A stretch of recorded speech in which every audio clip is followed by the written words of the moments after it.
From the Centre for European Reform, this is the CER Podcast. Posons-nous sérieusement la question de l'avenir que nous voulons et ayons tous ensemble le courage de le construire. Für uns in Deutschland ist das Bekenntnis zum vereinten Europa Teil unserer Staatsräson. A strong united Europe is a necessity for the world because an integrated Europe remains vital to our international order. This is the moment for Europe to lead the way towards a new vitality.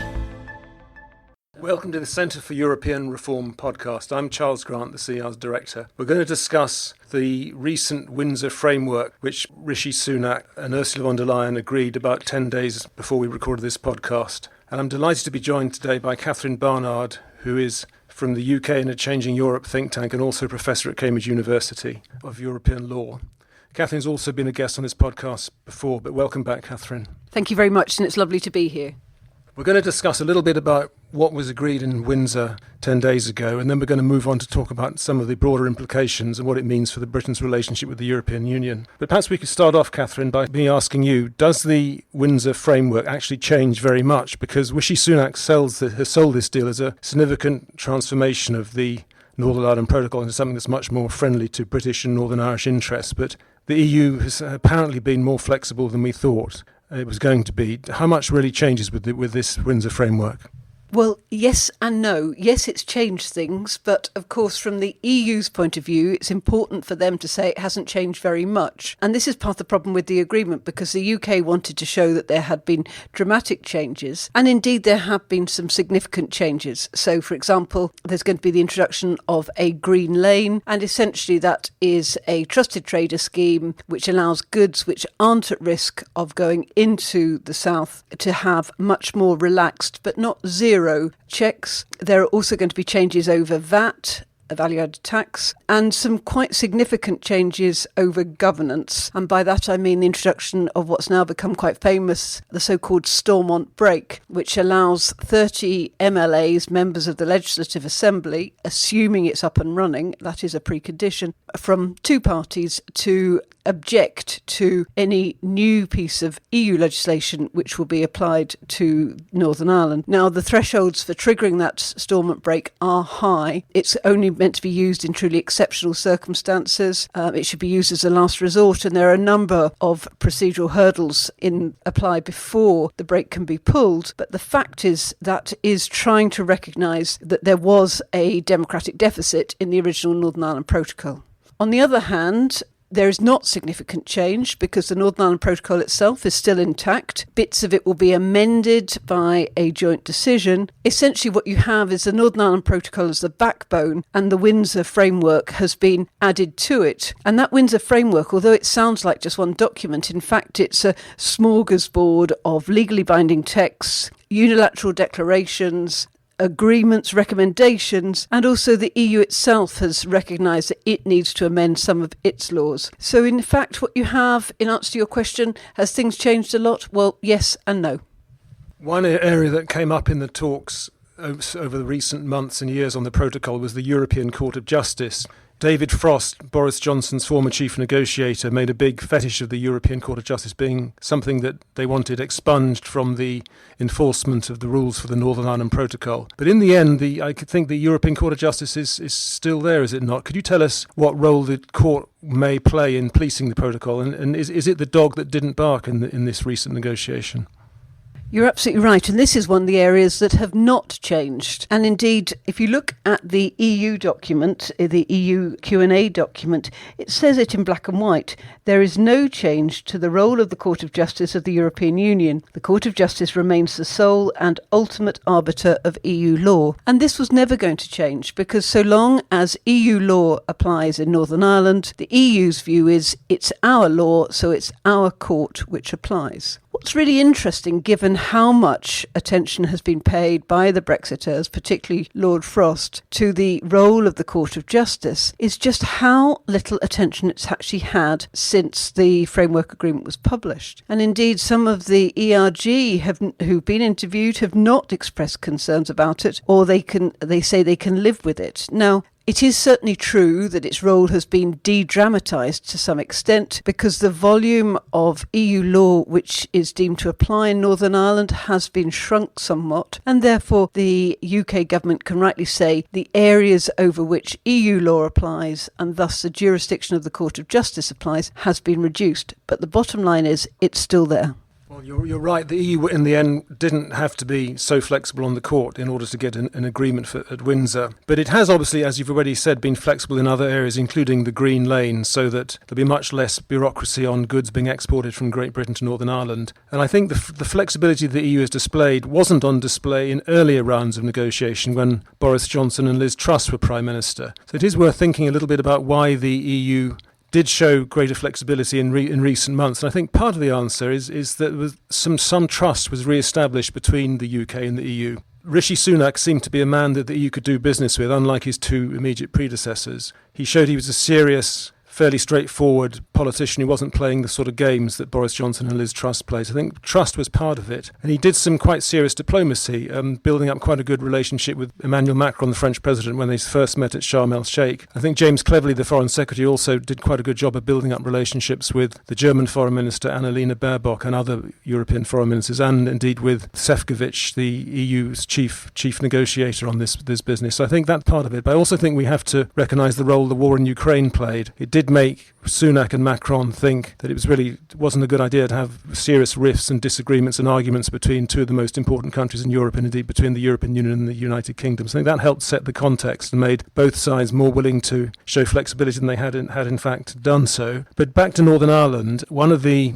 objectives of the deal on the protocol was to try and get the Democratic Unionist Party, the leading Unionist party in Northern Ireland, back into the Northern Ireland executive, because they've been boycotting the executive, saying that until the protocol is completely torn up, they're not going to go back into government. It's not clear at the time of recording this whether they will accept the Windsor Framework or not. Their response has been a bit ambivalent so far. But do you think, Catherine, that we may actually get a return to a proper government in Northern Ireland rather than direct rule from Westminster?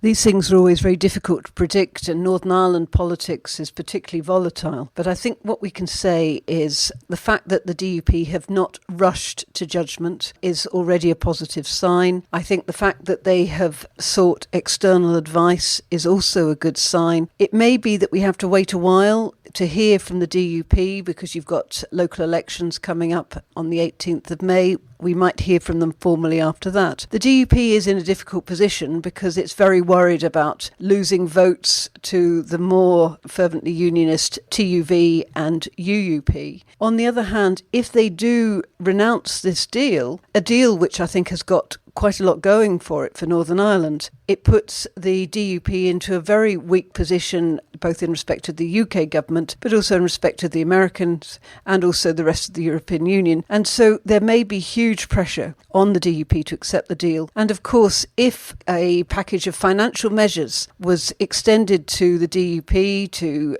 help the situation in Northern Ireland, particularly to address some of the really serious issues that Northern Ireland is facing over, for example, its healthcare, then this might persuade the DUP to come back into government. We've talked about the DUP, perhaps a brief mention of the ERG, the other problem that Rishi Sunak faced, the European Research Group, the group of right-wing Eurosceptic MPs who were growling a lot before the deal was done at Windsor, trying to scare Rishi Sunak off from making great concessions to the EU. They've been a little bit quiet too. Some of them obviously don't like the deal, and David Frost is not a fan of the deal in Windsor, but others have more or less said they can live with it and it's not so bad. And the fact that Steve Baker and Chris Heaton-Harris, the two senior ministers in the Northern Ireland office who are great Eurosceptics and friends of the ERG, have accepted Windsor and praised it to some degree. It's probably helped to make sure the ERG is not creating the kind of problems that Rishi Sunak might have expected. But I think the question remains, though, to what extent can Britain achieve a more constructive and friendly relationship with the EU now that we have the Windsor Framework in place, given that the Tory party remains a party full of quite a lot of Eurosceptics who don't like the EU at all. Catherine, what do you think are the obstacles to a better relationship, and do you think Sunak can achieve it, or are there still problems he's got to face and may find difficulties in overcoming?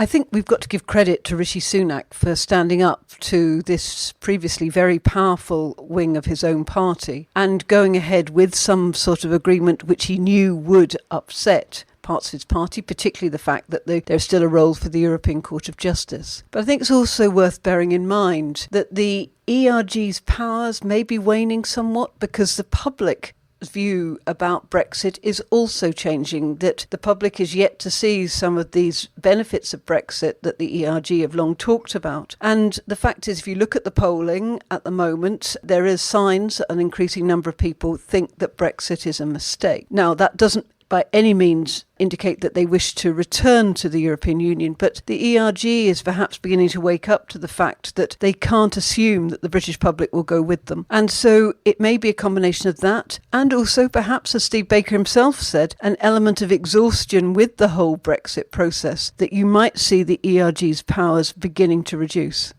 Well, I hope you're right. In the long run, I think you are right that Brexit has become a less important issue for a lot of the right-wing Tory MPs who have kicked up a lot of fuss about it until now. But I still worry, perhaps a little bit more than you do, about at least in the short and medium term, the kind of problems that the ERG or some members of it may make for Rishi Sunak. I mean, we do have this ridiculous bill called the Retained EU Law Bill going through Parliament at the moment, which will, if it passed, would force the government to either abolish, amend or accept thousands of pieces of legislation which derive from EU law. Nobody knows how many, perhaps 5,000, before the end of the year, which is just a logistical impossibility. There aren't enough civil servants to go through rewriting and amending 5,000 pieces of legislation. But the Rishi Sunak, it seems from what one gathers, is unwilling to pull this bull and to scrap it because he's worried about upsetting Mr. Jacob Rees-Mogg and other members of the ERG. So I think the ERG is still there, able to create problems and difficulties. And the other issue one might mention is the measures taken against immigration.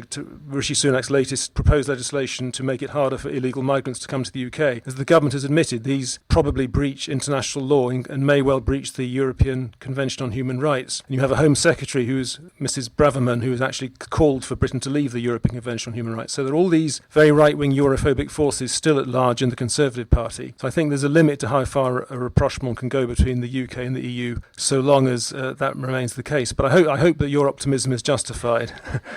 Just finally, Catherine, do you think things will be very different with a Labour government? How would you think a Labour government would handle some of the issues of Britain's relationship with the EU?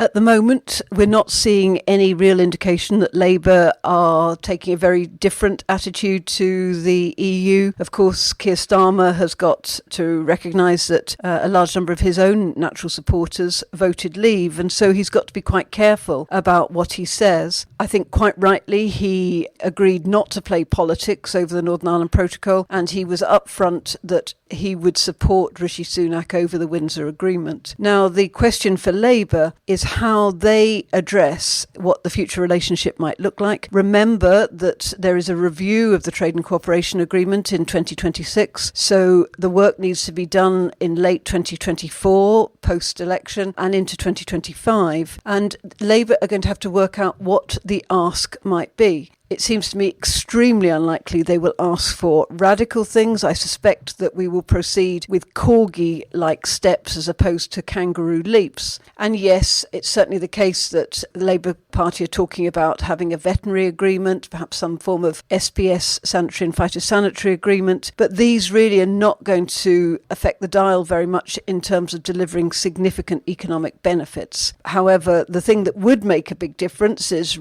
joining the European Economic Area, but at the moment there is no signs of that. And of course the fundamental problem about joining the European Economic Area, i.e. doing a Norway, is that we would be rule taker rather than rule maker. And for the Bank of England this is totally unacceptable, and I imagine for many people in Keir Starmer's own party it would also be unacceptable. I agree with that, and I don't think we're going to expect a significant change to the relationship between Britain and the EU with the Labour government. And as you rightly say, they're not going to go back to freedom of movement, customs union or the single market. But even if they do, as you suggest, make an agreement on plant and animal health standards, that could make some difference to farmers. I think they do plan to join some sort of structures on foreign policy and defence policy cooperation, which would certainly be helpful in dealing with external problems. They might rejoin Erasmus.